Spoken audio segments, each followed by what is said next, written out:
Is 3 o'clock. I'm live.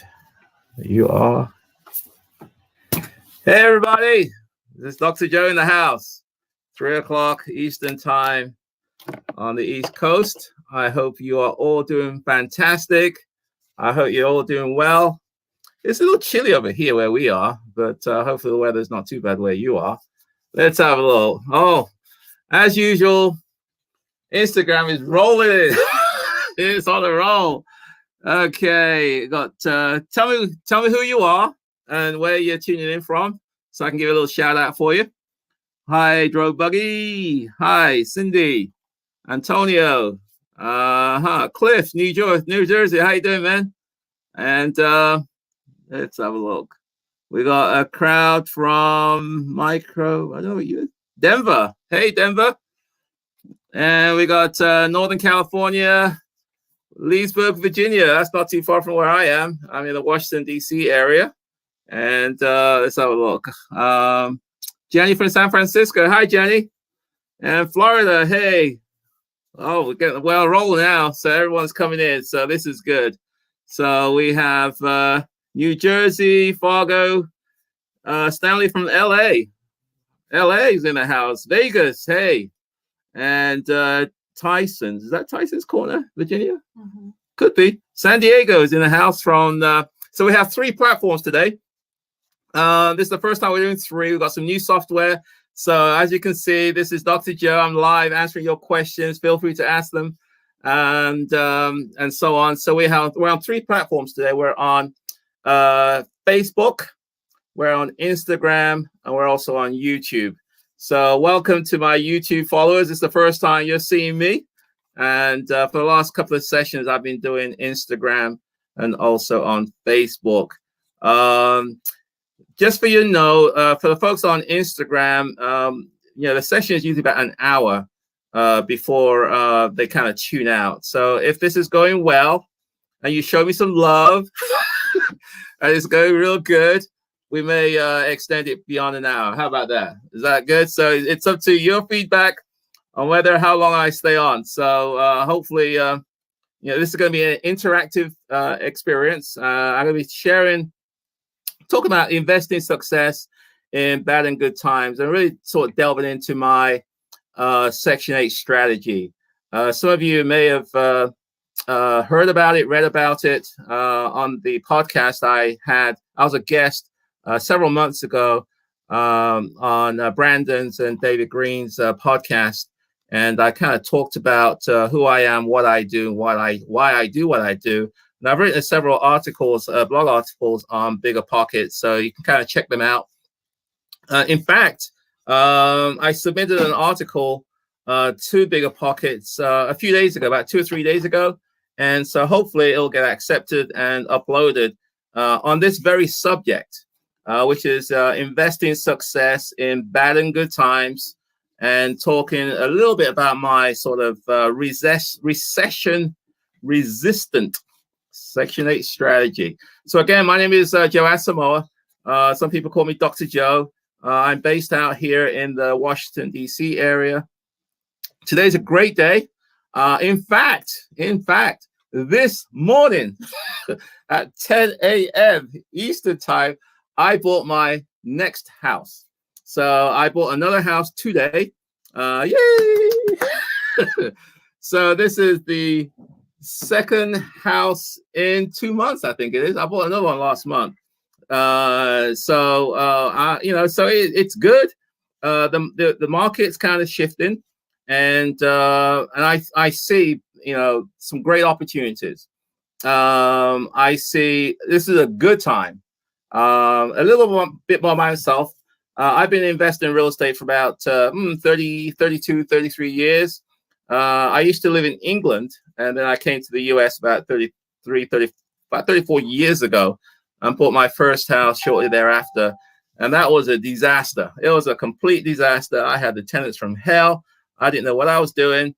I just bought a house, and I got burnt big time. But looking back, it was probably the best thing that ever happened. I learned everything about what not to do, and subsequently bought some more houses, bought another one, And while I was doing all that, I was still working my full-time job until 2003. In fact, it was June the 3rd, 2003, when my income from my rental properties equaled the income I was making from my job. And that was really what I was focused on and trying to strive for. And that gave me the opportunity to have a plan B. And I was able to leave my corporate job and be a real estate investor full time, and so on. So I'm a firm proponent of the buy and hold strategy. And at that time, the term BRRRR was never created by Mr. Brandon. So I was doing BRRRR before BRRRR was called BRRRR, and and I was doing house hacking before house hacking became house hacking. So I was doing all that stuff before these fancy terms came along. Essentially, I was just buying a house, fixing it up, finding a tenant, refinancing the house based on the new value, and just kept on going. So that was what I called it. I just called it buy and hold, but nowadays, I suppose technically it's called BRRRR. And so what I do now is it's really a twist to that, which is what I call big city BRRRR. Okay, big city BRRRR. Because the market that I'm in, which is Washington, D.C., is a very expensive market. It's one of the most expensive in the U.S., like other major cities like the San Francisco, the Bostons, the New Yorks, L.A.s of this world. So it's very hard in these markets to get the best of both worlds, which is cash flow and appreciation. It's usually one or the other. And if you're in a high price market like we are, time has proven that you tend to get appreciation. But unfortunately, because you're paying so much, like the house I bought today, this was a house that required quite a bit of work, and it requires quite a bit of work. And we bought it for $449,000. So this is a house that is going to require about $180,000 worth of rehab. Okay. And the acquisition price is $449,000. The ARV, once it's completed, it's going to be around $750,000. And $750,000 around here is not a big deal. There are houses of that price point all the time. So when you're in those kind of markets, it's very hard to cash flow. And but you can get appreciation. Likewise, the opposite is to kind of go to a market whereby it's more moderately priced and where you can get some cash flow, but you may not be able to get the appreciation over time. So I had to figure a way of getting both because I wanted both. And why have one where you can have two? Why have it all? So, why sell it one where you can have it all? Huh? I want it all. I want it now. So therefore, it's kind of over time, I sort of developed this strategy whereby I can get both cash flow and appreciation. And that's what I'm going to talk about today. And it's really leveraging the power of Section 8. And Section 8, I know, don't throw eggs at me, don't throw tomatoes at me, or tomatoes if I was in England. Don't throw tomatoes at me. And, I'm not crazy. There's a lot of stereotypes about the Section 8 program, Section 8 tenants, and so on. And hopefully I'll try to allay some of those, or at least address some of those concerns that many people have, and why once you figure it out, it's not so bad. In fact, and that's the reason why the title of this subject is that I've been through 4 of these cycles. We're kind of just going through one now, through to the coronavirus. And essentially, as we're experiencing today, things are happening real fast. Prices are, it's starting to adjust. Okay. I'm not too sure where you guys are. Everyone's different. But the general consensus is that we're kind of shifting. Unemployment is increasing. We're getting massive unemployment going around. People are going to be having a hard time paying their bills. Credit, credit is going to take a hit. Banks are going to start tightening up their requirements, and it's going to be hard to get money. Generally, when the market's tighten up like this, because we all know that in real estate, money is the grease that keeps that machine moving. And once that machine, once the grease tightens up or disappears, then that machine stops moving. So it's going to get harder to get financing, which means that, and here is the opportunity. Now is the time to, what I call, position yourself to be ready for these opportunities that will occur, especially be ready to be able to get financing, which means now is the time to get your financial house in order. And I kind of talked about that at the last Bigger Pockets live stream I did a couple of weeks, where I talked about getting your financial house in order, positioning yourself, and making sure that when the opportunities arrive, you're ready to capitalize on some of those things. So if you have time, go listen to that one. I think it's on Facebook and so on. So anyway, so as I said before, we're kind of approaching a recessionary time, and with access to financing, if you're a buy and hold investor, if people lose their jobs, okay, there's a pretty good chance you may not get your rent. Okay. And if you can't get your rent, you may not be able to pay your mortgage. And you're going to have all those kind of issues that's going to kind of kick in. So I have found that Section 8, okay, is a key, a viable strategy that we as real estate investors should take another look at, if you're not already taking a look at. So first of all, I'm assuming that everybody knows what the Section 8 program is. If you don't, essentially at a high level, it's a program whereby it's an income-based program whereby families qualify based on their income and family size to get assistance for their rent. The rent is usually paid by the local housing authority. They call it the PHA, Public Housing Authority, for the jurisdiction where the house is located. So every location, every jurisdiction in the United States has a housing authority which administers the Housing Choice Voucher Program, aka Section 8 program. And so they set the criteria, and the funding is at the federal level through HUD. Okay, so it's government backed in terms of this rental assistance. There's only so many voucher holders available, so it's a precious resource, and there's a lot of people that want it, but unfortunately, very few people can qualify and actually get it. So if you have it, it's almost like you've hit the jackpot, and so on. So what does all this mean? Now, I'll start off with a little story, and I think I shared this with Brandon and David when I did the podcast several months ago. I used to live in a house up in Washington, D.C., and this was a downturn in the mid-90s, and I used to live at this house. Okay, so we decided to move from Washington, this particular house, to another house, and so we decided to rent it. I didn't want to sell it. I wanted to keep it. And so I put it up for rent.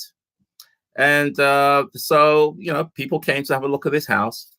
And I'll never forget this story. This is what triggered all this stuff. This was the genesis to that started me thinking this way. And this lady shows up at my house, okay, where I used to live. And I lived there for about 8 years. Okay. And I love that house. And we did it up nicely, okay? And this lady shows up, and and she said, "Oh, nice house, but I'm not going to rent it." I said, "Why?" She says, "Well, it doesn't have a jacuzzi." This lady has a voucher, okay, and she's probably had a net worth of zero, okay, and so she said it doesn't have a jacuzzi. You don't have stainless steel appliances. And, where's your hardwood floors? I mean, she was looking me in the eye and said that the house where I lived at, okay, was not worthy of her, okay? And I'm looking at her and said, "Oh, I'm sorry, miss, but who the hell are you?" How dare you? You know who I am? I'm Dr. Joe. so, so, she's saying, my house where I lived at wasn't worthy of her. Okay.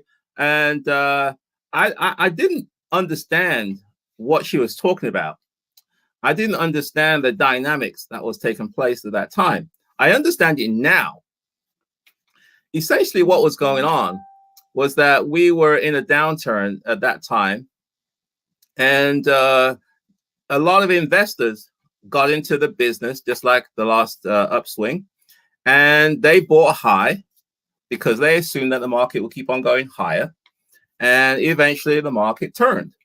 And so so they had two choices since they couldn't sell their homes. These are the flippers. Okay. Their choices were to either reduce the price. Okay. And a lot of them couldn't do that because they bought high, they fixed it up high, and their margins was very tight because they assumed that the market would keep on going higher and higher and higher. You got it? So they couldn't reduce it enough to make a profit. So their only option was either to sell at a loss, which they didn't want to do, or to put that house up for rent. Okay, so these guys, these flippers, they had the jacuzzis, they had the hardwood floors, they had the stainless steel appliances, all that kind of stuff. And the way the Section 8 program works is that the tenant's rent, portion of the rent, is based on their income.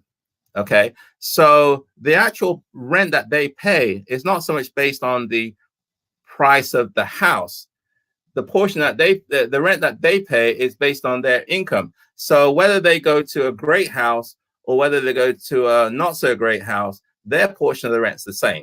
Hopefully that makes sense. Okay. So essentially what she's saying is, hey guy, hey, Dr. Joe, there's a guy down the street, a flipper. I mean, she didn't say this, but this is what's going on. There's a guy down the street, okay, who can't sell his house, and everybody wants me. Okay, I'm a great tenant. I pay my rent on time. I keep my house up. Everybody wants me, and including this guy down the street. And therefore, he has the jacuzzis, he has the stainless steel appliances, he has the hardwood floors, and you don't. So, where am I going to go? What would you do? Would you go to the nice house, or would you go to an average house? And so she's saying, I'm going to, forget you. I'm going to this nice guy's house. And that's essentially what was taking place. And I realized from that, occurrence that, there's another group of voucher holders that exist, which I didn't think about before. I thought all voucher holders were the same. I had the same stereotypes that a lot of you guys may have. And I realized that, there's another group of people here who want to live in a nice house. They want to live in a quality neighborhood. They don't want to get shot at no more than you want to get shot at. They're very protective of their family, just like you are. And they want access to amenities like school, shops, recreation, transportation. They want all that stuff. Okay. The only difference is that they don't have any money, or they have very low income. But on a macro level, they're no different than you and I. And I realize that these folks will absolutely not live anywhere, and they will absolutely not rent from anybody, and not just like you wouldn't. So if you can target this group, then you can essentially create a business around them. Okay. And that was my aha moment. When I said that in order to make a sustainable business, I want to target these folks. And because if I target these folks, since most other landlords aren't targeting them, then they're more likely to stay in my home. And any landlord or buy and hold investor or BRRRR investor will tell you the biggest expense in this business is turnover and vacancy. Okay. And if you can't figure that out, if you can't manage to that, you're going to make absolutely no money. I don't care what anybody says. I don't care what all these other gurus tell you. You make no money if you can't manage turnover and vacancies. Okay. Because a turnover and vacancy, what that means is that somebody has left your house. And so now your house is empty. You got to clean up again. You got to paint it again. You got to advertise again. You got to show it again. You got no income coming through, and so on. So all the profits, all the cash flow that you made in the previous month, gets wiped out. Okay, whenever there's turnover. So in this area, it typically takes average about 2 months. Okay, in terms of the cost. So if you're rented, let's say $4,000, an average turnover will cost you around $8,000. Okay, so that's a lot of money. And so I realized that if I can't manage to that, if I can't figure a way whereby I get zero turnover, then I make no money.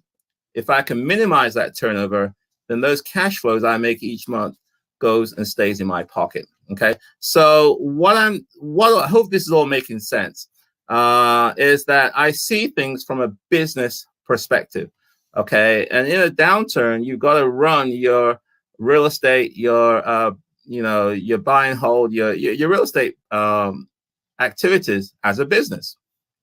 It's no longer, winging it. You can't wing it. You can't just sort of, let's see what happens, and then you'll be okay. You cannot do that in a downturn. Absolutely cannot. In an upturn, yes, you can, because the market can sometimes bail you out. But in a downturn, the market will absolutely not bail you out. And that's when you'll find out that winging it doesn't work. That's when you'll find out that you've got to run as a business. That's when you find out you got to have systems in place. That's when you find out you got to have a team in place. That's when you find out you got to have metrics in place. You got to have an organization. You got procedures. I mean, these are all the things that designate this as a business. So, so I'm going to kind of talk about some of my at a high level, because I mean, I can talk about this for all day, all week, all year, all decade. But unfortunately, I've only got 1 hour. Unless you show me some love. So show me some love. And then we make it longer than an hour. I need some love, okay? And so on. So, okay. So at the end of the day, as a buy and hold investor, the success and failure of your business is really based on your ability to attract tenants, okay? You got to attract quality tenants in such a way that they stay, they take care of your house, and, and that they're pleasant to deal with. Because, love. Okay, thank you, Instagram. They're showing me some love. Okay, so, you're making me blush. What should I do? Okay, love is in the air. Let's tiptoe to your lips. Say sing kumbaya and all that stuff. Okay, so in the end, it really doesn't matter. Oh my God, I'm having too much fun here, I think. So in the end, it really doesn't matter. And this is the mistake that a lot of real estate investors have, is that they can sit down, do all these sort of Excel spreadsheet calculations. They can sort of calculate your ROI, cash on cash return, NOI, and all that kind of stuff on an Excel spreadsheet. And it looks good. It's fantastic. I'm gonna make all this money. I'm gonna buy this house. I'm gonna rehab this house. I'm gonna, I'm gonna make all boatloads of money, and financial independence is in my sights, and so on. That all sounds good, but I'm here to tell you that means absolutely nothing. Zero, zilch, nothing. If you can't find and attract good tenants who are gonna take care of your house and pay your rent. Okay, it means absolutely nothing. Okay, if you can't find good tenants who pay you, take care of your house, and protect your investment. Okay, I mean, that's just the reality of it. Okay, that's the part which the theory doesn't address. Okay, it's how you manage that relationship. How do you screen tenants? How do you nurture that relationship such that they take care of your asset? Okay, and therefore you're able to realize these goals that the spreadsheet sort of spit out. Okay, and that's what I realized that is the key here, is that you've got to be able to attract the kind of people that is going to take care of your house, pay the rent, pleasant to deal with, stay a long time, in order for you to realize realize the power that real estate has. So, so I'm going back to that sort of the tier one. I call these people tier one voucher holders. Okay, this is a lady who has a net worth of 0, who, you know, what's the right word? Scolded me. She scolded me that my house wasn't worthy of her. Okay, so this is the kind of people I'm trying to attract. Okay, I call them top tier, tier 1. I used to call them Nordstrom, but I didn't want to. You know what I mean. I want top tier voucher holders who are going to take care of my house and so on. So how do you find these people? And it all starts off at the end of the day with the product. Okay, where do you buy? And I realized that I'm looking for families, quality families, who are looking for a quality home in a decent neighborhood, and they want to rent from a quality landlord. That makes sense? These top tier voucher holders, they essentially are looking for a quality home in a quality area, and they want to rent from a quality landlord. Okay, they are not your stereotypical voucher holders. Well, I got a crappy house in a crappy neighborhood. I'm a crappy landlord, and I'll just give them anything, and Section 8 will take it. Okay, that does not work. Okay, well, it can work, but that's not my business model at all. My business model is the complete opposite to that. Okay, I realized that to attract these top quality tenants, I've got to have a quality home and a quality neighborhood, and I've got to position myself as a quality landlord. Because my goal as a business is to satisfy the needs of this customer. Okay, customer. Hear the word customer? Not tenant, but customer. Okay, it's a business. Every business has revenue coming in, and who pays the revenue? It's the customer. Okay, in this case, it's the tenant. Okay, so I've got to satisfy their needs in such a way that they continuously utilize my product. Okay, and they constantly want to reuse my product. Okay, and so and what that means is that they continuously release or re-sign the lease and keep on staying, so on. Okay, so that's essentially what these folks are looking for: a superior product, overwhelming customer service, and great value in such a way that there's no way that they're actually thinking of leaving. Okay, so let's talk about the process. Okay, and again, I how much time do I have? How long am I talking? 3:28. Okay, so I got 28 minutes, 32 minutes. Okay, left. Okay, and I haven't even touched the tip of the iceberg. So you may have to show me some love. Okay, otherwise we're gonna have to go to part 2 in 2 weeks from now. So okay, so I'm gonna break down the process. Okay, into what I call 9 steps. This is what I do. Okay, so at a high level, it starts off with the product. As I said before, I don't buy in bad areas. I don't buy in Section 8 neighborhoods. I don't buy those. Okay, because my top tier voucher families, they don't want to live there. Okay, they may live there now, but they don't personally want to be there. They want to be in a better area, better schools, better amenities, and so on. Okay, so I don't buy in those Section 8 neighborhoods. I buy in better quality areas. Okay, so you're gonna have to pay a little bit more in terms of the acquisition price. So it starts off with the product and the neighborhood where this house is. Okay, and then I prepare my house once I bought it and do the traditional BRRRR strategy. We buy the house, we fix it up, and one thing I realize is that in the Section 8 program, the rent that you get is based on 2 things. One is the location where the house sits. Okay, in Washington, D.C., it's a neighborhood based. Okay, so if a house is in one neighborhood, they'll pay one type of rent. If they're in another neighborhood, they may pay a different type of rent. If they're in the third neighborhood, it may pay another different type of rent. So you got it. So it's based on the neighborhood, or sometimes it's the zip code where the house actually resides. Okay, that's one part. So the rent is based on the location of where the property is, or the neighborhood where the property is. The second part is that they pay their rent based on the number of bedrooms in the house. Okay, so therefore, a 3-bedroom house will have a 3-bedroom house in neighborhood 1 or zip code 1 will have a designated rent. The same house, if it was a 4-bedroom, will have a higher rent. The same house, if it was converted to a 5-bedroom, will get even higher than 4. Okay, and so on. So it's based on the number of bedrooms in the house. Hopefully that makes sense. So therefore, I realized that, if I can buy these houses that typically in Washington, D.C., they're 3 bedrooms. Okay.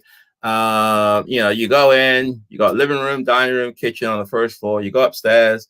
There's usually 3 bedrooms, 1 bath upstairs, and they do have basements. And most of the times the basements are sort of rec room, open spaces, or just chopped up and, not really doing a whole lot of anything. So, so therefore I said, okay, how can I get cash flow from this 3-bedroom house? But because we're paying so much, it's very hard to cash flow.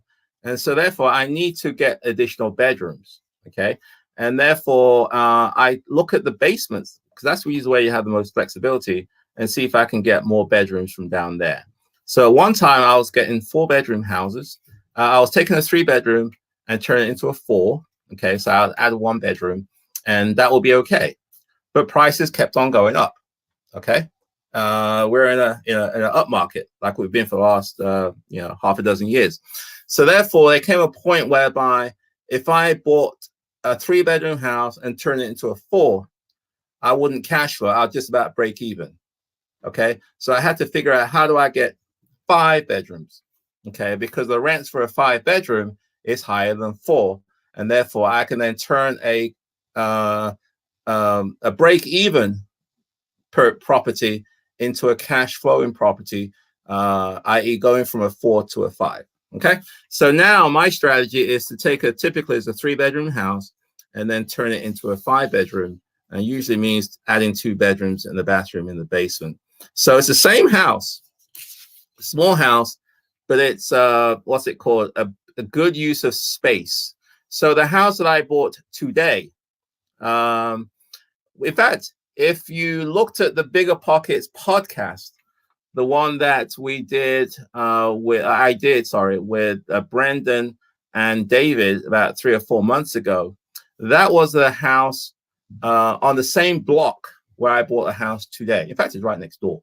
So the house is like, it's about what, 1,100 square feet, and let's say it's 1,200 square feet. Okay, that's 1,200 square feet for the first level and the upper level. So it's about 600 square feet each level. Okay, so we have a basement that is also 600 square feet. Okay, so I'm taking that 1,800 square foot house, taking it from a 3.1 into a 5, 3.5. Okay, it's a efficient use of space. And if you want to see how I do that, I mean, you may want to read some articles, or you want to follow me, or I do have some, I do have students who I give them a chance to look over my shoulders. And so you can kind of see how I do all that. So you can let me know if you're interested in that. But anyway, essentially it's taking the space, having a great product. And once it's all done, it's a beautiful HGTV style property. Okay. And I think that if they post that article sometime next week or 2, shout out to Jessa. If you post it, then you guys can read it. And in fact, you'll have some photographs of the house that we just did, where the podcast was. I moved the tenant in there in February. In fact, we had a ribbon cutting ceremony. That was something. We had a ribbon cutting ceremony. We invited the mayor of Washington, D.C. We invited the councilman for Washington, D.C. We invited some bank officials from where I do my funding from, and they all came out. Well, the mayor didn't come out. She brought in a representative, and we had a great time. So you see some photographs there with the family and everything. We cut in the ribbon. Everyone's all smiling. Yeah. it hit the media, is on the what's it called, the newspaper, and so on. Anyway, so you start off with a product, okay, a quality product in a quality area where these families want to live. That's number one. Number two is then once you've got the house ready, you then have to start marketing for rent, i.e., you have to tell people that this house is available. Typically, you have to advertise at different platforms, to let the world know. And so once people hear about your house, they call, they come over, look at the house. And because my product is so great, it's so unique, it's a HGTV home, that many of these families never in their wildest dreams did they ever think it was possible that they could live there. And it's staged. I stage my homes. No other landlords, as far as I know, stages their homes. No other landlord that focuses on Section 8 ever stages their home. So I'm the only one. So I'm unique, and they've never seen anything like it before. So most people are wowed, and that's where I get my sort of applications. So typically I get anywhere from 12 to 20 applications for each house. Okay, it's high demand, low supply. Got it? High demand, low supply. It's a very sought after product that just doesn't exist for the most part. So these families know that if they don't get this house, they'll never be given an opportunity like this again, period. Okay, so they either have to get my house or they're not going to find anything like it. That's how I get 15, 20 applications, and so on. Hopefully this is all making sense. When you see that article that will get posted on Bigger Pockets, you'll see some photographs of what I'm talking about. I have some before and after. Before living room, after living room. Before kitchen, after kitchen. Before and after and everything. Okay, so that's that one. So you start off with the home product. People love the house. They fill an application. And then that kicks off the probably the most important part of this whole phase, which is the screening, because the success of all this rests purely on your ability to attract and screen for quality tenants. Okay, so they fill an application. I have an 8-page application, 8 pages. It's very intimidating. It's very thorough, and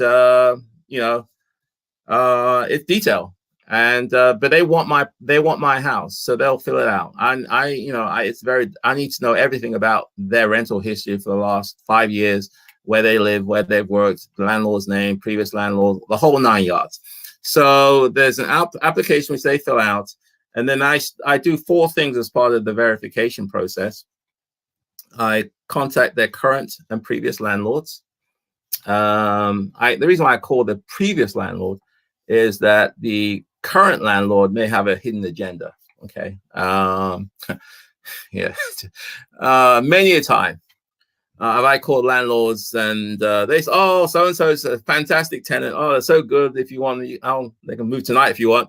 They're that good." And so obviously they want to get rid of this person, so they'll say great things about them.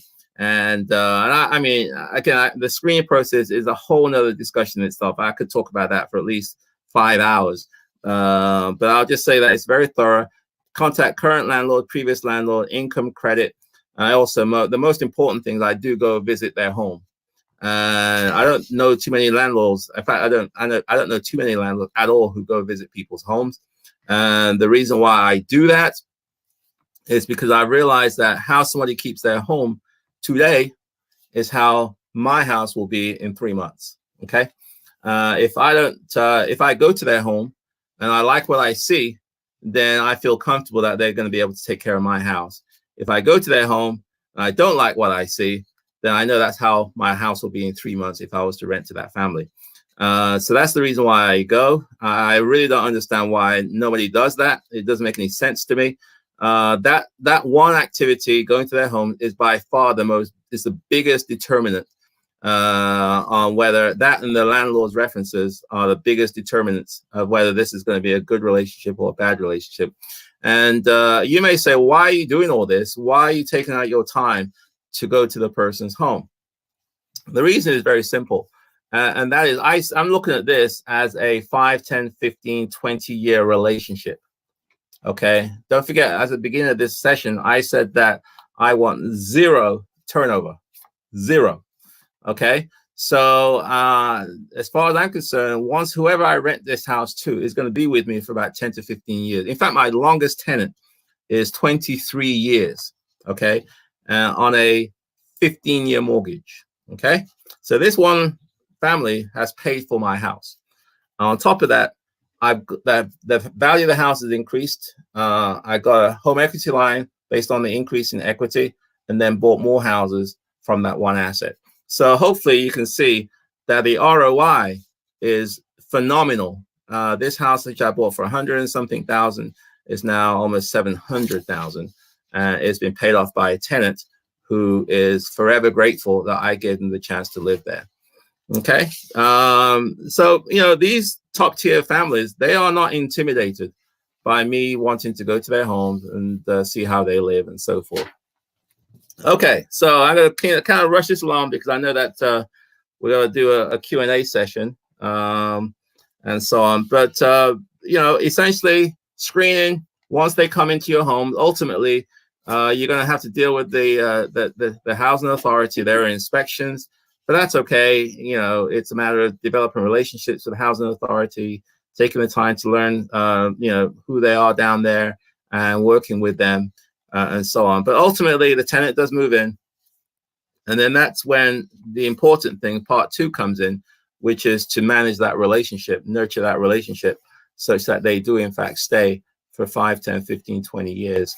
And what I do is, I think I said that during the podcast, every Mother's Day, all my tenants get Mother's Day bouquets of flowers. Every Christmas, I give all my tenants Christmas presents.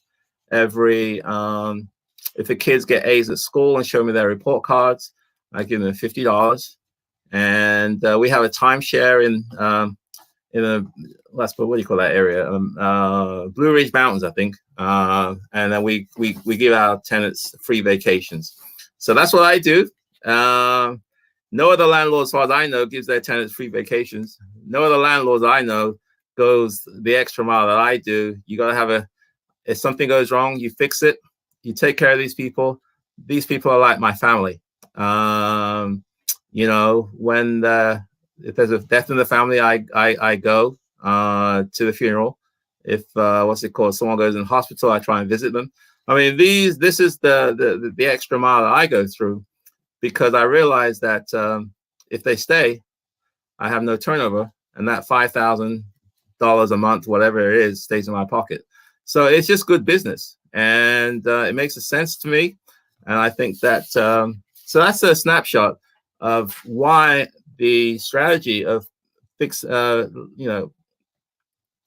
considering Section 8 does make sense. But it doesn't make sense for those people who think that just by having Section 8 tenants by itself is going to be the silver bullet. No, it's not.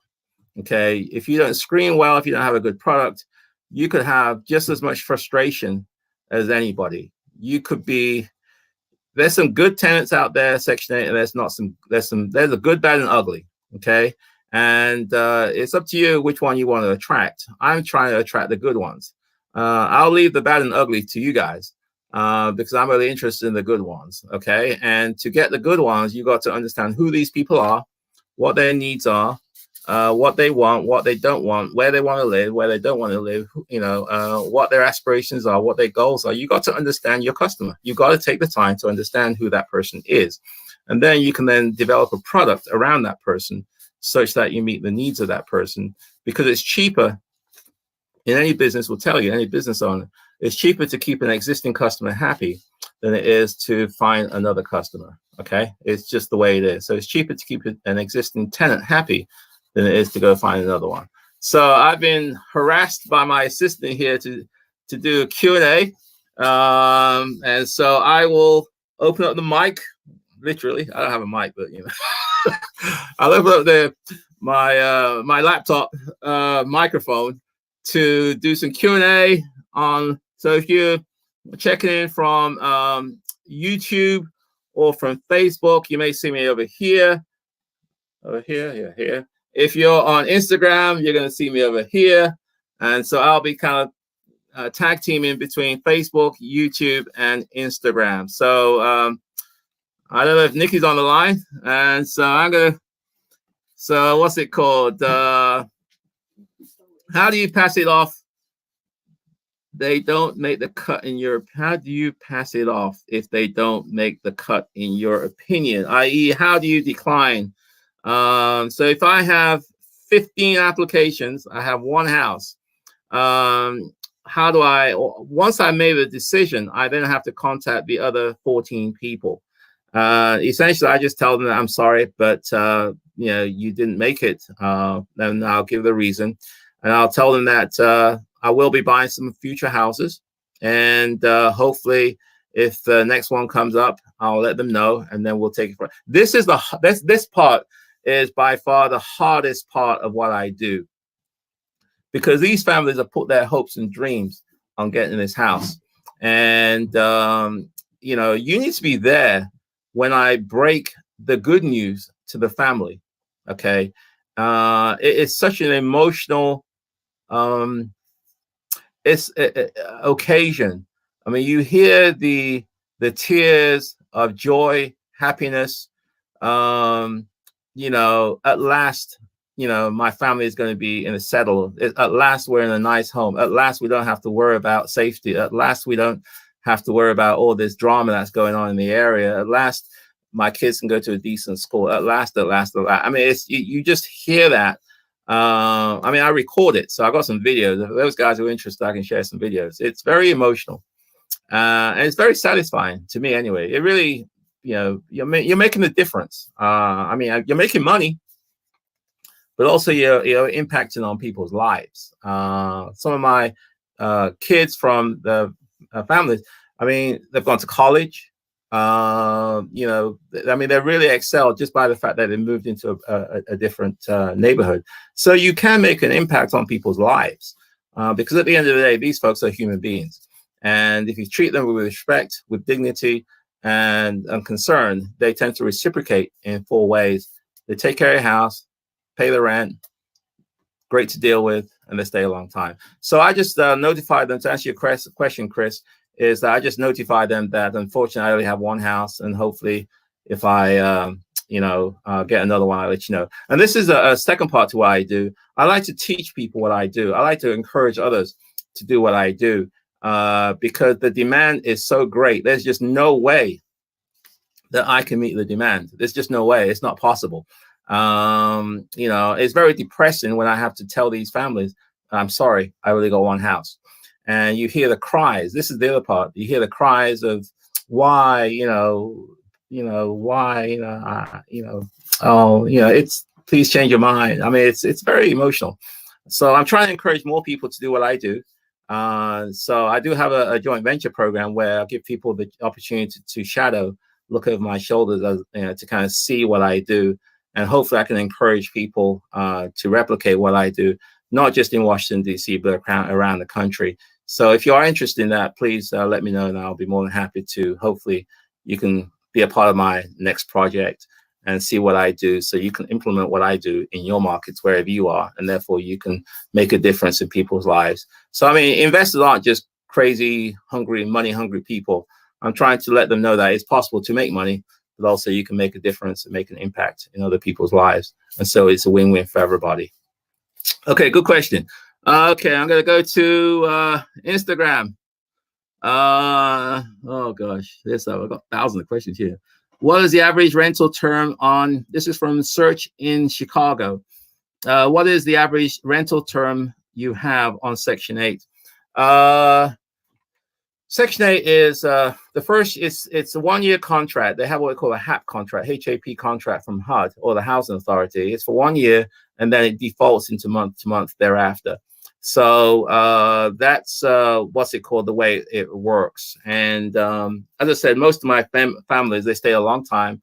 I think I'm averaging around 7.5 years, I think it is, across all my properties.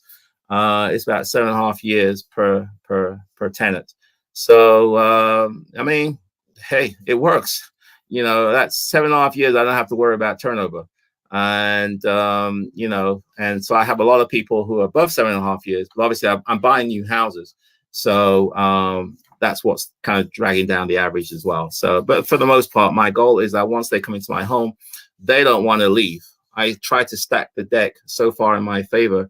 It's not in their interest to buy, or at least to you know, to look at something different.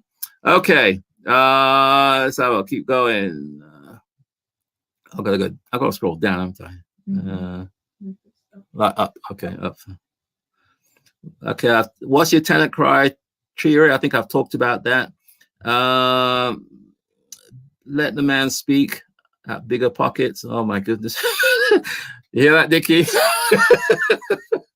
They're asking for my own show, huh?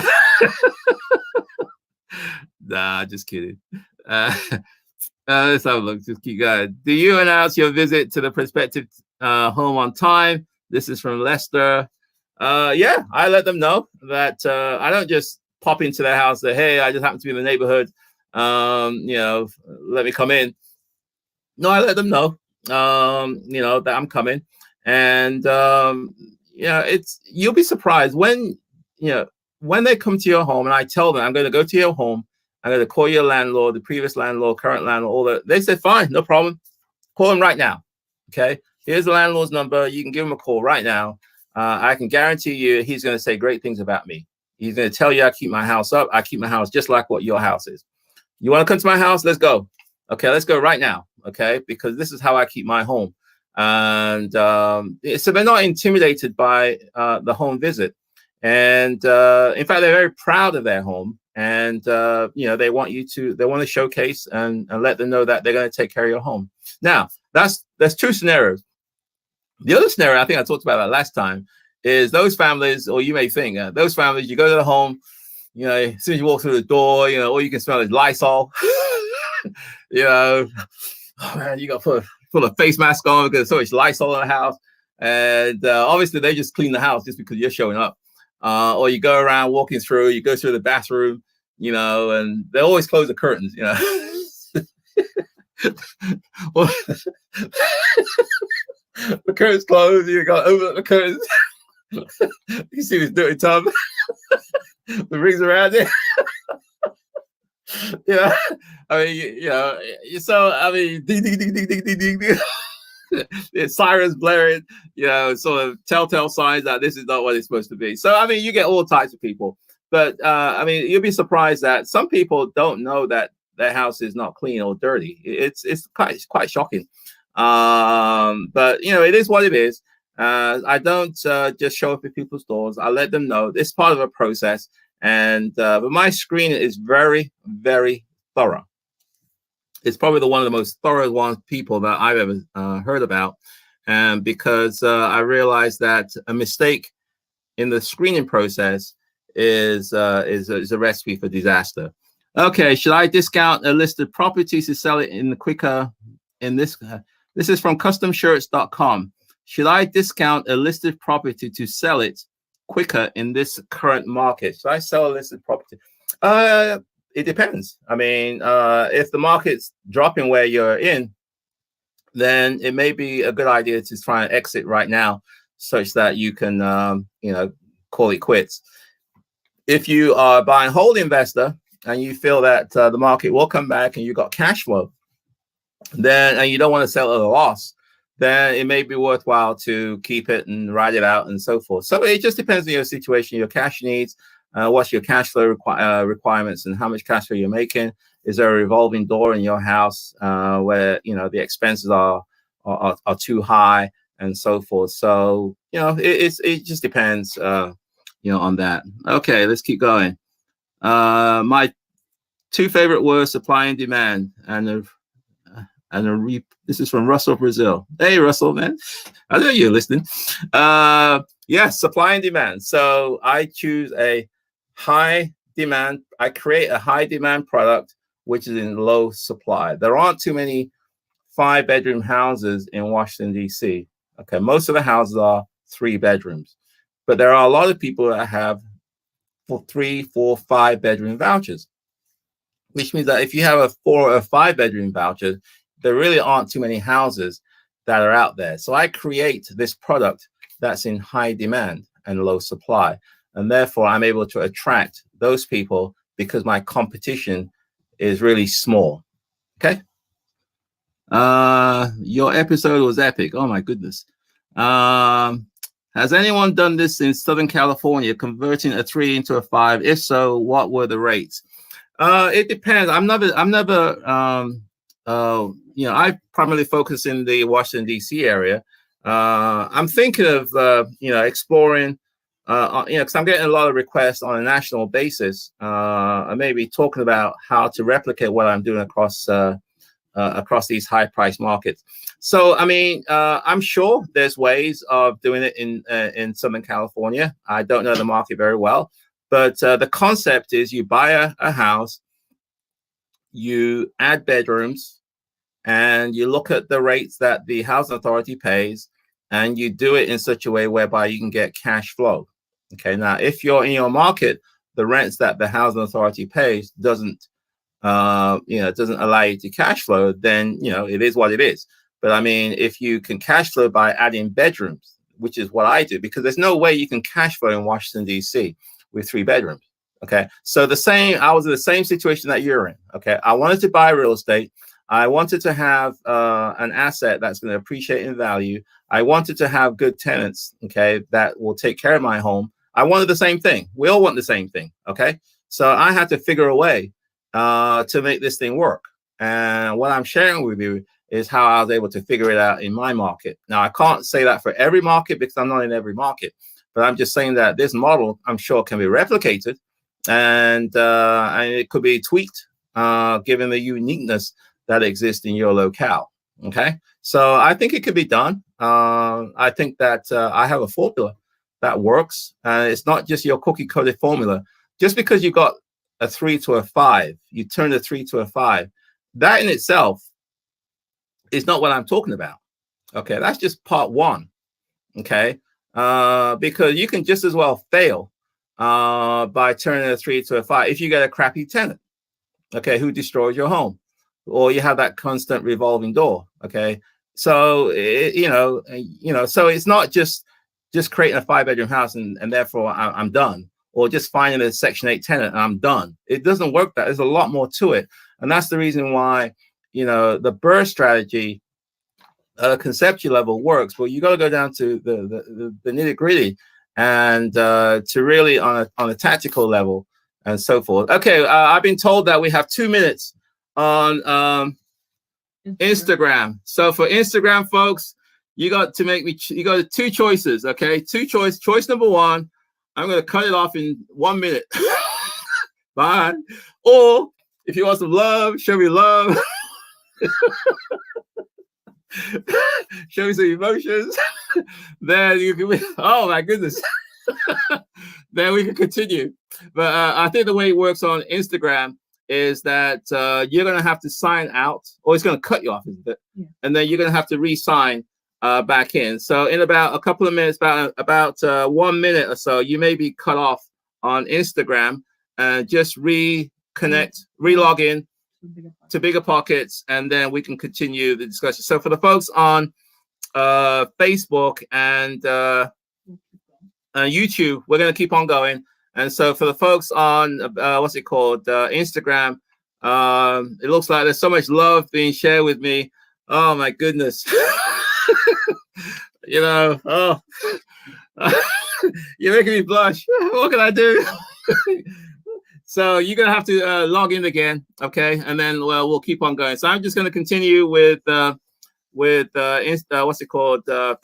and YouTube. For Instagram, please log in and we'll join me there, okay? Do I just continue? Yeah. So they just automatically go off? Mm-hmm. Okay, so I'll see you in a bit, okay? Okay, going on to YouTube and to Facebook. Okay, this is from Marsha. How do we contact you for shadowing your next project? Oh my goodness, how do you shadow? Okay, I have a joint venture program, and so that program allows you to shadow me. And if you go to my website, Joe Asamoah, JoeAsamoah,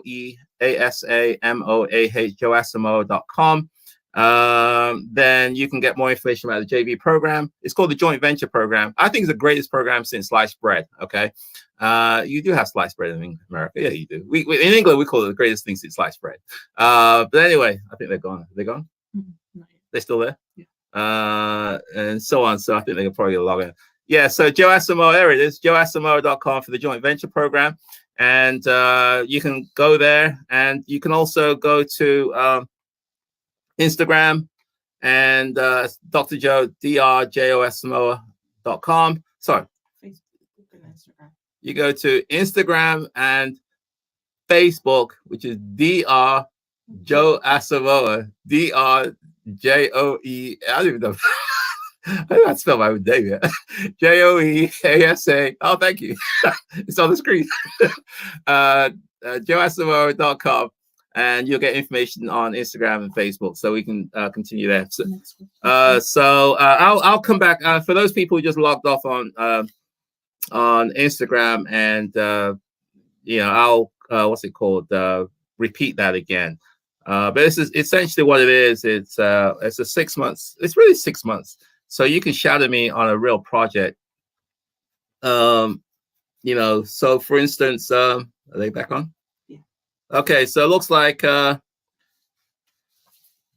next question. I want to kind of just for those people who want to talk about that one. Sure. Okay, so I'll just leave it. I'll just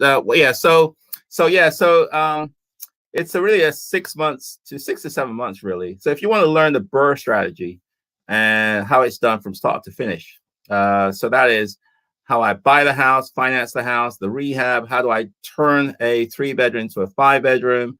All the nuances of that, the permits, the design, the step-by-step, the decisions, which walls do we take out? Do we put the kitchen, the bathroom? Where are we going to add these 2 bedrooms and so forth? What's code, egress windows, and all that kind of stuff. That's what it's all about. You see how I do it. And step-by-step, we meet twice a month at the property. And now we can do it virtual.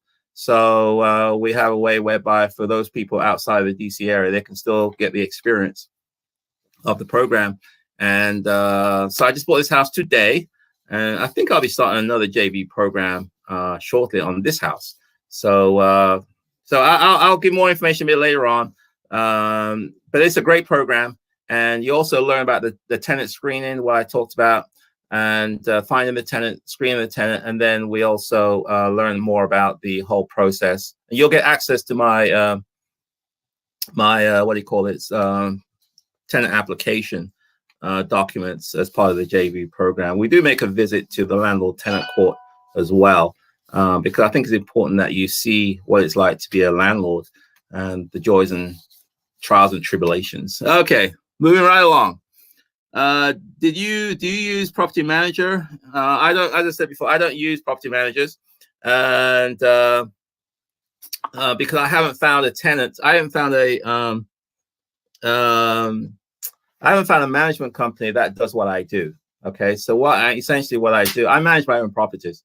So I have a assistant who I've trained, and that assistant, does it my way.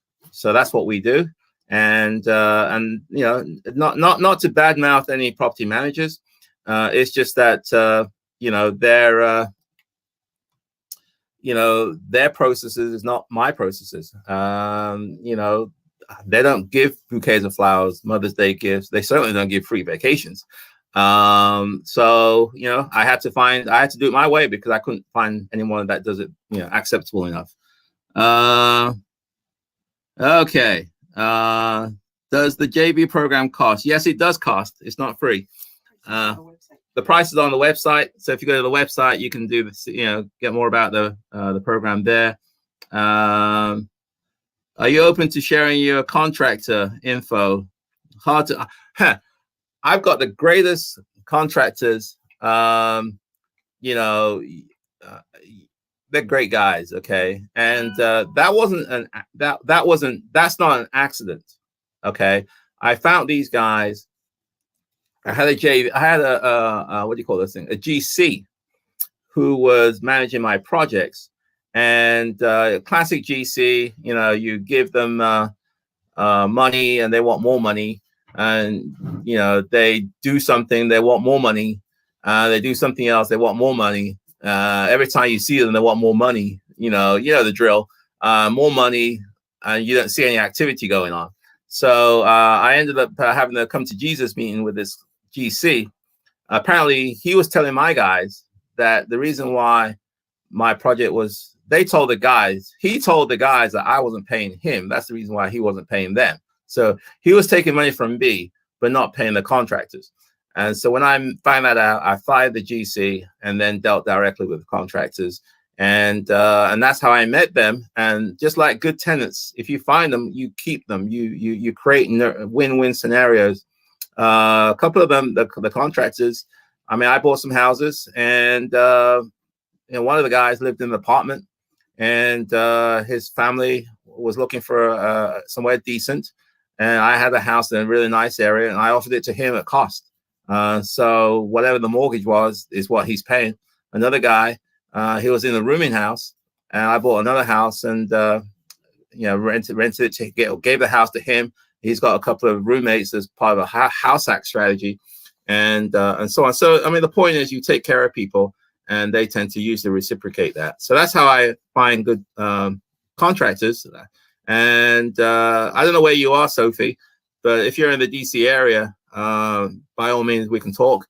But first choice, first priority is my projects. Okay, I don't want them to say, "I'm sorry, Joe, I can't do your job because I'm working on Sophie's projects." Okay, no hard feelings, Sophie. Okay. Okay, let's keep rolling. Making sure your attitude, your spirit is so refreshing. Okay, thank you. Let's have a look. Do you use problem? Okay, talked about that one. We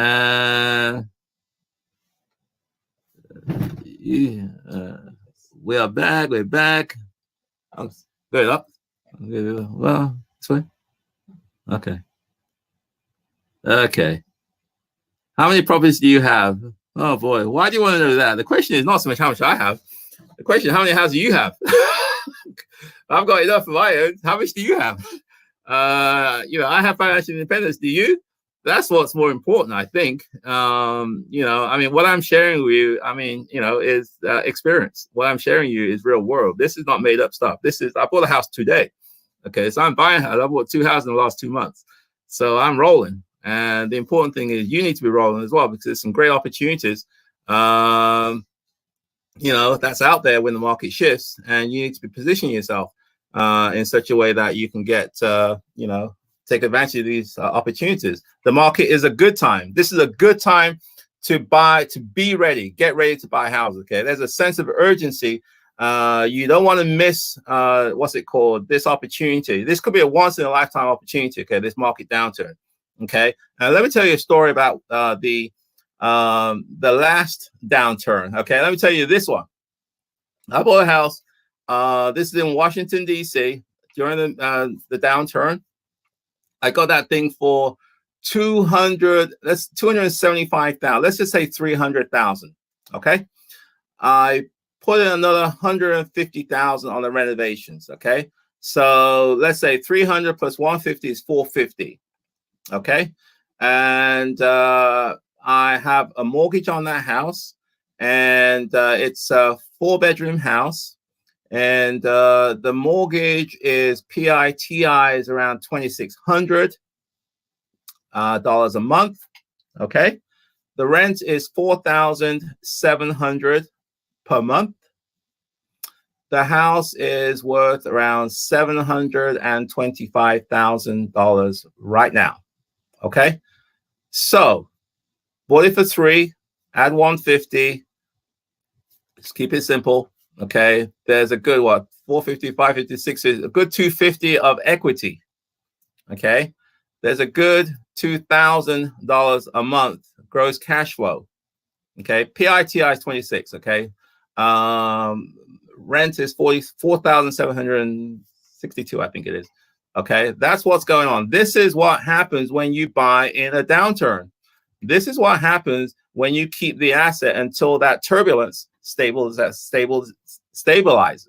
Okay, there are great opportunities during a downturn. The key is be able to navigate those turbulent waters until the market comes back, because the market generally will come back. We just don't know how long it's going to take. It could be 1 month, 2 months, 6 months, 2 years, 3 years, 5. I don't know. You don't know. We don't know. We don't know.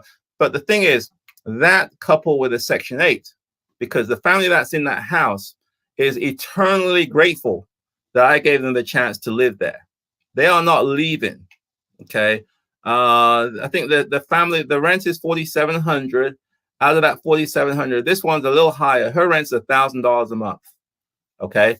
So she's in that house in a $700,000 neighborhood, and she's paying $1,000 a month. Okay. And she is not going anywhere because it's a dream country for her. It's a beautiful home. It's got granite countertops, stainless steel appliances, it's got hardwood floors. It's in a great location. It's close to shops, transportation, recreation, good schools, the whole 9 yards. Okay. It's a $700,000 neighborhood. That's where she is. She's not going anywhere. And that's how it works. Okay. She is going to stay there for the long haul. So she's going to be there until this market picks up. Okay. And so on. So hopefully this is all kind of, sinking in here of the strategy. So, okay. And go to James Goose Nelson. Hi, James. Was your closing today different than usual due to COVID-19? Yes, it was. We had to wear masks in DC now because of stay-at-home orders. We can't go out unless it's an emergency. Closings are considered emergency or essential services. So real estate, my contractors are working because that's considered essential, and closings are allowed. They're considered essentials. So the settlement attorney or the settlement office required that we had to have a mask. We had to, be very social distancing. So we had to have the seller, because they couldn't be in the same room. Okay. So the settlement attorney went to the seller's home, which they normally never do, and closed their documents there. And then I came to the settlement office and closed it there. We couldn't be in the same room because of social distancing. But the bottom line is that I positioned myself to get the money. I got the money from a bank. I also got private investors. In fact, we met a couple of the private investors for this project. They came over to the house today. This is part of the JV program. So they came to the house and they was with me during the walkthrough. They met the seller. I had a great time. Got some video on that one, so I'll send you some video if you're on Instagram and Facebook. And then great time. And then went over to the house, and the private investor also came over to the house and they observed the settlement. So I mean, they get the chance to look over my shoulder. That's what it's all about. Get a chance to see what I do in real time, and that's why the JV program really is different than getting a book or watching some YouTube videos or going to some 2-day boot camp somewhere. In my opinion, the best way to learn this stuff is to look over the shoulders of somebody. Okay, keep rolling. Please, what is your website? Website is Joe Asamoah, Joeasa. My name, joeasamoah.com. And also on Instagram and Facebook, drjoeasamoah.com. And so on. Okay, do you buy only distressed properties, and how do you finance them? What strategy you use to find properties? Okay, this is from Steely556 on Instagram. Do you buy only distressed properties? I only buy properties where I can get a discount. Okay, so for instance, the house today, I've got to be able to have 2 exit strategies. Okay, and that's another thing which I've learned during the downturn, is that you got to have a plan A and a plan B. Okay. A plan A in this house I bought today is the BRRRR strategy to keep it as a buy and hold. Ultimately, once all is said and done, the rent in this house is going to be $5,400 a month. There's 5 bedroom. I'm probably going to be cash flowing around, I think the other one next door is about $1,200 a month. So this one's going to be around the same $1,200 a month. There's probably, I think the other house next door where the Bigger Pockets podcast was, we have about 110,000 in equity. So go back to 2 exit strategies.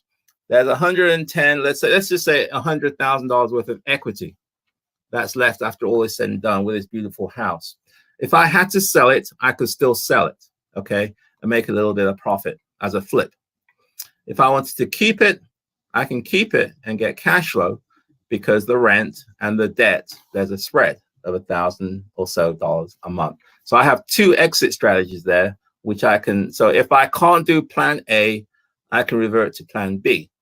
Okay, you got it? So I only buy houses where I can do plan A and plan B, 2 exit strategies. And that's another thing, suggestion for the folks down at, for you. And during the downturn, you better buy houses, only select houses where you have 2 exit strategies. Sorry, where you have at least 2 exit strategies and not just one.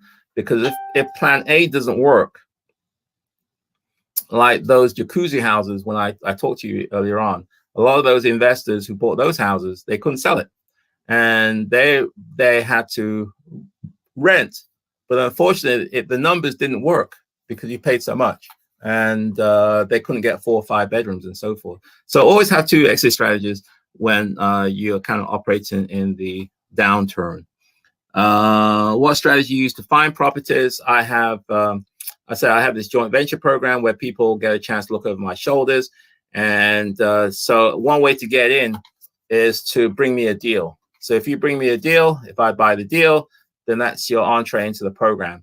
So a lot of the deals that I get nowadays, people, wholesalers, real estate agents, they bring me the deal as opposed to me going searching for deals. I wanted to differentiate myself from all the other investors, and I created this program and allowed deal finders to bring me deals, and therefore get a chance to see how I do it. So that's how that's the way I find my deals. The one I bought today, this is kind of a strange one. Since I own 2 other houses on that block, she was able to, the seller searched for me and she tracked me down. And then she contacted me and inquired if I wanted to buy her a home. And ultimately we agreed on the price and terms. And that's what I bought today at 10 o'clock this morning. Okay, keep rolling. The JV program is the JV program only for people in DC? No, it's not. It's national. We now do virtual because of the COVID-19. Everything now is virtual, so we can. The sessions are recorded. We have Facebook Live. We have Zoom meet. We have regular webinars. What's it called? It's very interactive, and you get a chance to work with me. And but it's national. So wherever you are, whether you're in California, whether in New York, and anywhere between, you can participate in the program. It's the greatest program ever created since the sliced bread. How do we find you? You find me on my website, Instagram, and Facebook. This is from Paul. For Burr, HELOC, or cash out refi. For Burr, HELOC, or cash out refi. Okay, so typically what I do is for the Burr, I will refi with a new loan. Okay, and so the new loan takes out the old short-term financing and replaces it with permanent financing. And what's it called? So I have a new loan, which with a new debt, and the rent covers the new loan plus more. Now, I have other houses where there's a lot of equity. So in fact, the very, very first house I bought in Washington, D.C., and there's a lot of equity in that home. So what I did, I got a home equity line.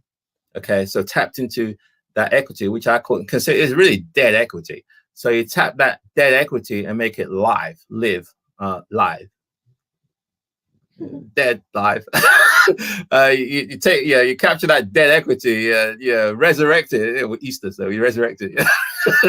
And what's it called? And make it alive, and so you then tap that. Now you got equity, a home equity line, and then I use that home equity line funds to buy another house. That makes sense. So one house, it then allows you to buy more houses. so you kind of get a greater ROI.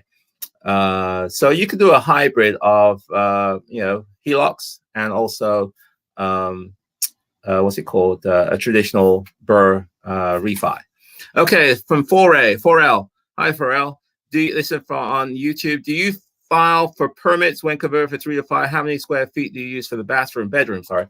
Do you file for permits when converting from 3 to 5? How many square feet do you use for bedroom? Yes, you absolutely got to have permits.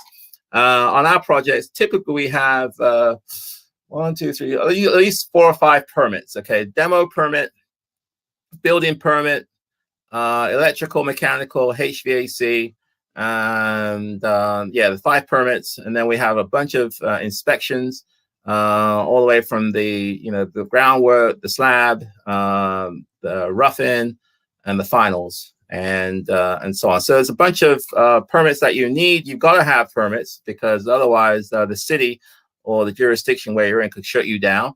And on top of that, Section 8, if you're going to rent to a Section 8, they do have their own inspectors who will come over to the house to make sure that you meet what we call HQS, housing quality standards. And you got to have egress, you got a certain height for the bedrooms, the basements, and so on. So typically my homes are 3 bedroom, 1 bath, which are converted into 5 3.5. So the typical way is on the top floor, we have 3 bedrooms and 2 bathrooms. Okay, so there's a master bedroom with its own private bathroom. What I found is that the top tier tenants, they don't want to, the head of household doesn't want to share bathrooms with the kids.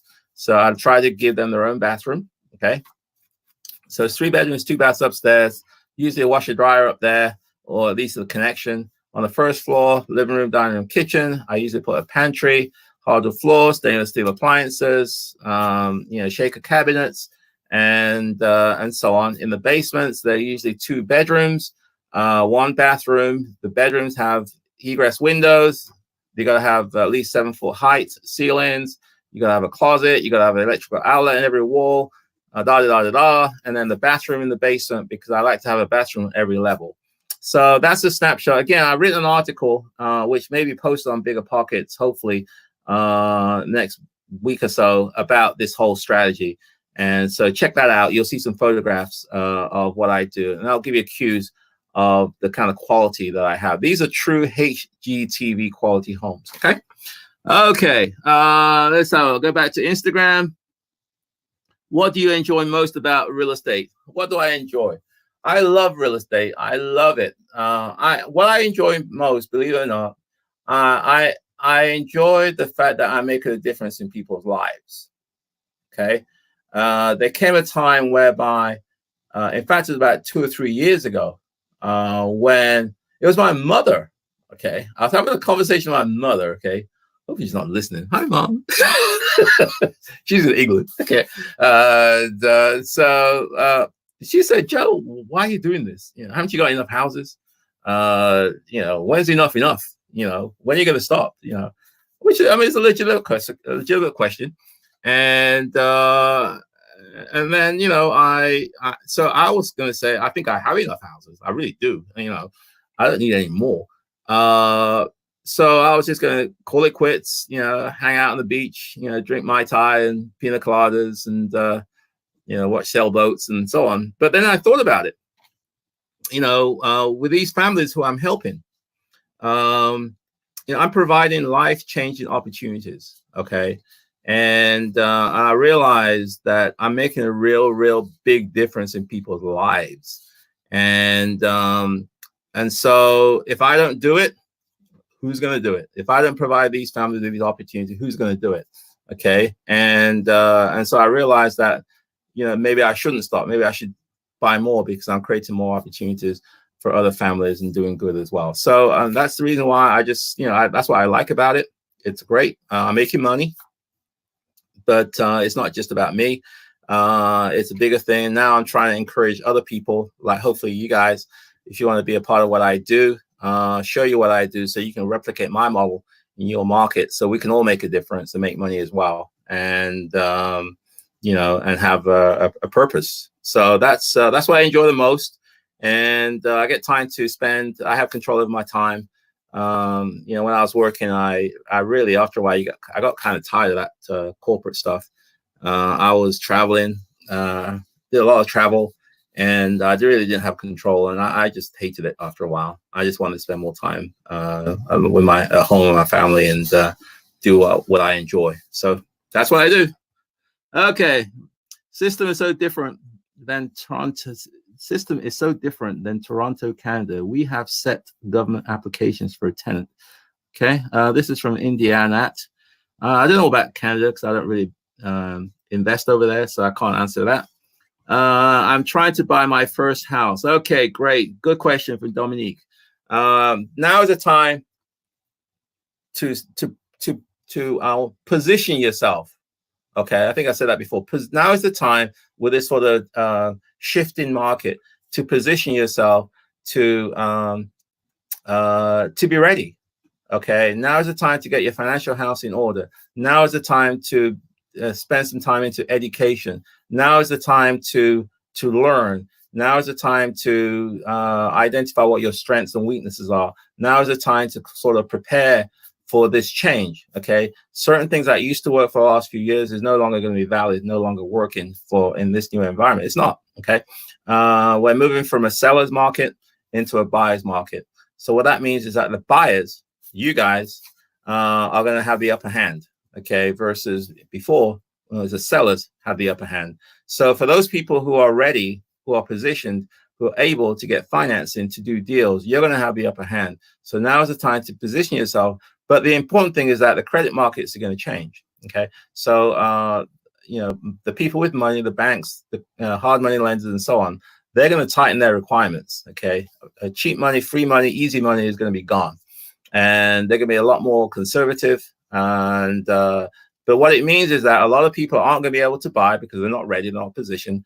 But you guys, since you're smart, are going to be able to position yourself such that you can take advantage of these new opportunities, and therefore you'll be able to hopefully, like I just give the example I gave before, buy when the market's low, hold on to it until the turbulence kind of stabilizes, and then hopefully when the market goes up, you got some great tenants who can ride that wave with you. So that's what I do, and I just think that it's great.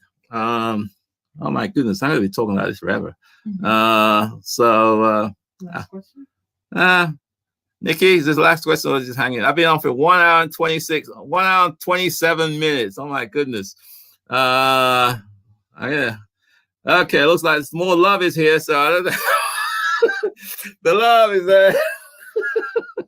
Show me love, you know. Then I'll take for a few more questions. Okay, I absolutely agree with you. This is from Daily Group. Closing next week on a couple of properties for my clients, telling my other clients to position themselves.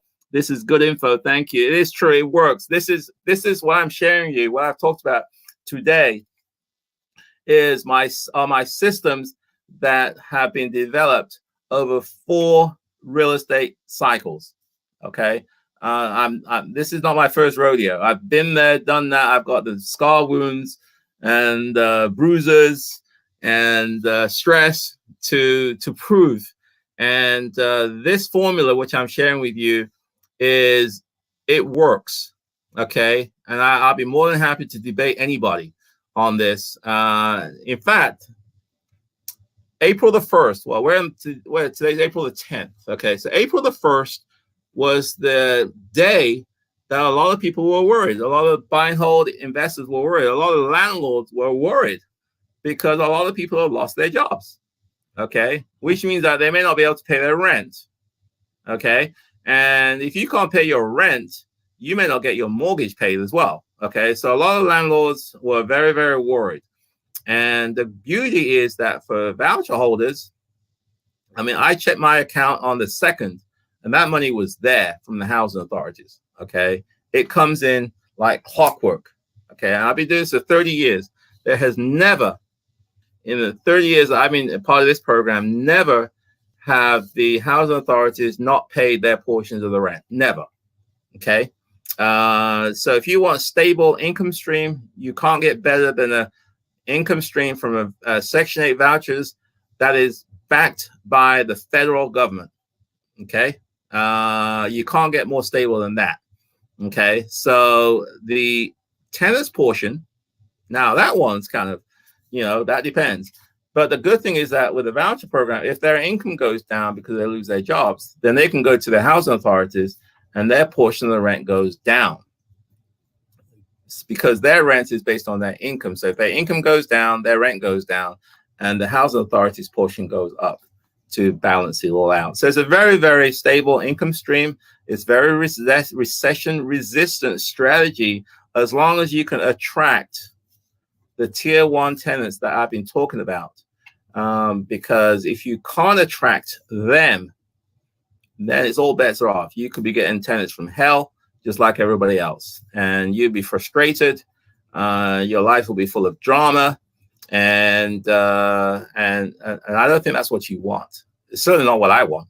And that's the reason why I have a product and I only have try to appeal to those quality products. Okay, let's keep rolling. A couple more questions. Do you see much of a pending downturn in residential, or more so this time? Or this is from JBJB68. Do you see much of a pending downturn in residential, or more so will this be hitting commercial properties? A recession hits all of them. It hits everybody. This one's weird. It's hitting everybody, from the restaurants to the hotels to the, what's that? Oh, okay. Let's talk. Look at the camera. Hi. How are you? How's the weather? So my assistant here, yeah, she's telling me to look at the camera. Look at you. So how are you today? You do well? How's the family? How's the weather? Anyway, so what's it called? Yeah, it's gonna hit everybody. This is a weird one. It's happening so fast. I think it's just surprising everybody. I don't know how this thing's gonna shake out. I really don't. It's all I feel it's gonna be really, really ugly. It's gonna get really ugly, and I think there's gonna be a lot of collateral damage from this. And so you better strap your seatbelts on, because it's gonna be a wild ride. And you got to have systems in place. You got to have relationships in place. You got to know what you're doing, because if you don't, it's not going to be pretty. Okay. I'm going to, I think I've been talking for an hour and a half. Oh my goodness. I don't know, Nikki, is this the longest that anyone's talked? Nikki's she's the Bigger Pockets. Hold on a second. Oh, she said 1 to 2 more questions. I don't know where that was. I'm sorry, Nikki. Pretty sure it's a record. Yes. Ha ha ha. This is Nikki. Nikki is the invisible, what's it called? Editor or producer. You don't see her, but what's it called? She sent me messages. So it's all good. And I'm going to take one more question. And I'm going to wrap it up. Because I know you guys are busy. And do you idea about Florida market? Which city has deals? I don't do Florida, unfortunately. I just buy single family houses in the Washington, D.C. area, but I will be, I'm trying to encourage people to do this nationwide. This strategy does work nationwide. And, again, I just kind of give a final thing for the JV program. If you enjoy what I talked about today, if you feel that this is something that you would like to replicate in your market, I do have a joint venture program. I just bought a house today, as I said, so I'm probably going to do a JV program for this house. It gives you a chance to shadow me through the entire project. It's going to be about 6 to 8 months. We're doing a complete BRRRR. On a rehab, it's going to be about $190,000 rehab. It's a big rehab. Okay, we're digging and we're doing a whole bunch of different things. We're going to turn this 3-bedroom, 1-bath into a 5-bedroom, 3.5 bath. You'll be part of the team. It's going to be very interactive. It's going to be virtual. We're going to have, Facebook Lives. We're going to have education. We're going to have Zoom meetings. We're going to have a lot of different things.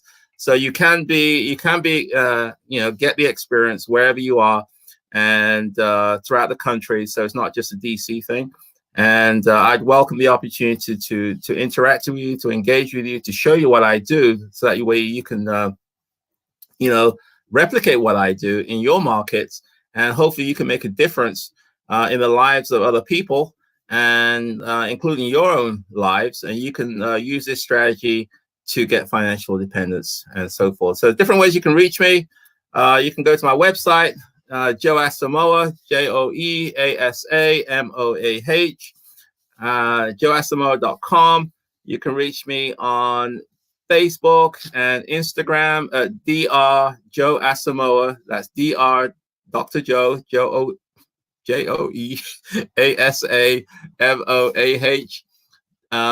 That's on Instagram and Facebook. And then you can also shoot me an email if you want.